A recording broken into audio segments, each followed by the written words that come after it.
দেখেন তেলগুলো সম্পূর্ণভাবে ফুটে উঠে গেছে।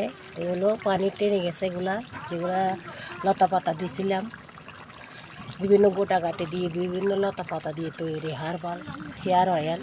দেখেন অর্গানিক হেয়ার অয়েল তৈরি করছি। এগুলো সম্পূর্ণভাবে তৈরি হয়ে গেছে। কিছুক্ষণ পর না হয়ে বা 10-15 মিনিট পর দেখেন এগুলো একদম পানি টেনে গেছে। দেখেন তেলগুলো দেখেন ভালো ফুটে গেছে। দেখেন কি সুন্দর কালার হয়েছে, দেখছেন? দেখেন সব কিছু সিদ্ধ হয়ে গেছে। এগুলো সম্পূর্ণ তেল, অটোমেটিক এগুলো তেল। দেখেন এখানে 2 কেজি তেল ব্যবহার করা হয়েছে। 2 কেজি থেকে এখানে আধা কেজির মতো হবে কিনা যায় না। তো চেকে নেওয়ার পর আপনাদেরকে দেখাবো এখানে কতটুকু তেল হয়েছে। একটু ওয়েট করে।